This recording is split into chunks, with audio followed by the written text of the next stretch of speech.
Selamat datang kembali di pembahasan kita. Oke, hari ini kita mau bongkar bab 3 dari buku Build to Last. Nah, bab ini tuh langsung nantang anggapan umum ya, kalau bisnis itu intinya cuma cari untung sebanyak-banyaknya. Anda mungkin mikir ya iyalah, perusahaan kan dibuat buat cari duit ya kan? Tapi riset mendalam di buku ini nunjukin hal yang beda loh. Terutama buat perusahaan yang mereka sebut visioner. Tahu kan? Yang awet banget dan sukses gitu. Ternyata buat mereka, sekedar maksimalin profit atau kekayaan pemegang saham itu bukan jadi pendorong utamanya. Bukan itu bintang penuntunnya. Oke, jadi misi kita nih ya, mau coba gali lebih dalam. Kalau bukan cuma profit, terus apa dong sebenarnya yang jadi rahasia sukses jangka panjang mereka ini menurut sumber kita hari ini ya? Iya, jadi sumber kita ini bilang kalau mereka itu dipandu oleh sesuatu yang lebih fundamental. Namanya ideologi inti. Ini tuh gabungan dua hal. Nilai-nilai inti, prinsip dasar yang dipegang teguh dan gak berubah, sama tujuan inti. Nah, tujuan inti ini alasan kenapa perusahaan ada.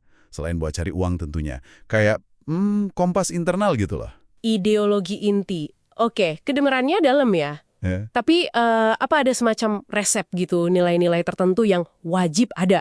Misalnya, harus inovatif terus, atau fokus banget ke pelanggan. Nah, ini nih yang menarik. Risetnya bilang ternyata nggak ada. Nggak ada satu set nilai benar yang universal gitu. Yang paling krusial itu bukan apa nilainya, tapi seberapa dalam perusahaan itu benar-benar percaya dan ngejalaninya. Konsisten gitu. Oh, Pertanyaannya jadi bukan kita sebaiknya punya nilai apa ya, tapi lebih ke kita ini sebenarnya pegang nilai apa sih? Contohnya macam-macam banget. Ada merek yang fokusnya melestarikan dan meningkatkan kehidupan manusia. Tapi ada juga Philip Morris yang ideologinya beda banget, tapi sama-sama kuat gitu buat ngebentuk esprit de corps, semangat tim mereka. oke. Jadi kuncinya di keyakinan sama konsistensi ya, bukan di isinya persis. Terus gimana sama yang kedua tadi, tujuan inti? Ini pasti beda dong sama katakanlah target penjualan atau bikin produk keren aja. Betul, beda banget. Tujuan inti itu jawab pertanyaan mendasar. Kenapa sih kita ada? Jauh lebih dari sekedar deskripsi produk atau pasar. Kayak kata David Packard dari HP dulu. Dia bilang perusahaan itu ada biar sekelompok orang bisa bareng-bareng capai sesuatu yang nggak bisa mereka lakuin sendiri. Tujuannya memberi kontribusi ke masyarakat. Jadi sifatnya luas, mendasar, dan abadi. Sesuatu yang dikejar terus, tapi mungkin nggak pernah 100% tercapai. Kayak ngejar cakrawala gitu. Ini yang kasih makna lebih. Nah, ini nih bagian yang paling bikin penasaran buat saya. Perusahaan-perusahaan yang, katakanlah, nggak naruh profit di nomor 1 ini.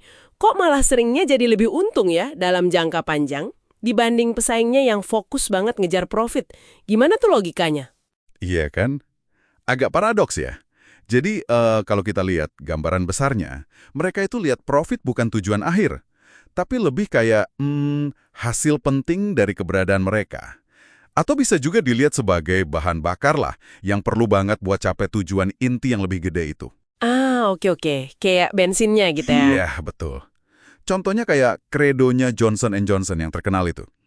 Mereka kan naruh tanggung jawab ke pelanggan, karyawan, komunitas, itu sebelum pemegang saham. Oh iya, pernah dengar itu. Atau ingat cerita Ford dulu, yang naikin upah pekerja jadi $5 per hari. Itu kan kelihatannya idealis banget ya. Tapi, ternyata pragmatis juga.